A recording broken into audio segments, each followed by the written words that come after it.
Off a day, I'm Nestor Lecanto with the Pacific Daily News, and here are today's top stories from the PDN Newsroom. The Guam Power Authority and Guam Waterworks Authority will be raising their employees' pay following approval from the Consolidated Commission on Utilities on Tuesday night. Based on estimates, that would be an average increase in pay and benefits of $5,870 per GPA employee and $5,430 per GWA employee this fiscal year alone. GPA employees can expect the first pay adjustment to kick in for the June 30 pay period. GWA employees will see their pay adjusted in July. Money for the raises will come out of revenue the utilities get from power and water sales. No immediate proposal to hike power or water rates to cover salary bumps is before the CCU. In other news, Jeffrey Abicia Alimurong on Thursday was sentenced to 51 months in federal prison plus 3 years supervised release for distribution of methamphetamine hydrochloride, commonly known as meth or ice.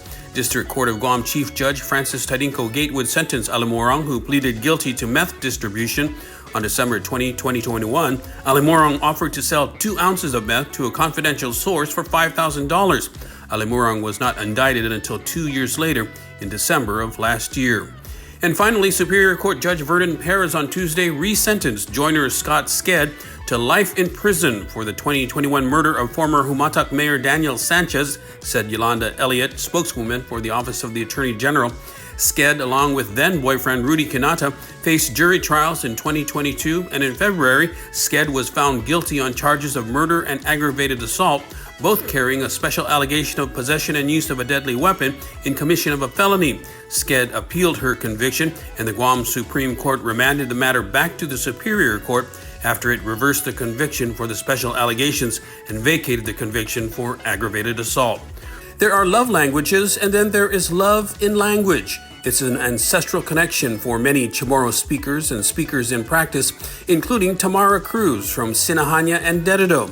She is a nurse manager by day, but every Saturday and on special occasions, she is a principal chanter with Fanlalayan Oral History Project. The Chamorro chant group was founded as Guma Paluli'i Fanlalayan, or the House of the Seeing Mast, the place for chant by Master Chamorro chanter Leonard Iriarte and his sister Juanita Iriarte Scambaluri in 1998.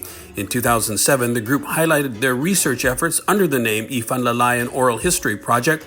It was the same year Cruz, then a student at the University of Guam, heard for the first time her native language in its purest tongue. In other news, the Attorney General's latest billboard focuses on his program to deport non-U.S. citizens who have committed crimes. Attorney General Douglas Moylan stated in a news release that his office wants to remind aliens that when they hurt us, pack your bags. Harsh words that save lives and protect us all from harm caused by an alien criminal, including harm to other non-U.S. residents who chose to follow our laws. Earlier this month, Moylan announced his office would be issuing letters to 40 people in prison who would be eligible to be deported. In exchange for getting out of prison early, they would be sent back to their countries of origin and permanently barred from returning to Guam or anywhere else in the United States. And finally, a bill seeking to extend the $100 per month energy bill for 6 months was sent to the voting file on Thursday. Senator William Parkinson's Bill 27737 would extend the Programan Adzuda para Itautauta energy credit program by another 3 months. But during Thursday's session, Senator Dwayne Soniclas successfully amended Parkinson's bill to extend the energy credit to 6 months, doubling the original proposal. If passed, it will mark the 6th extension of the program, which became law in July 2022 amid soaring fuel prices and a corresponding rise in local power bills.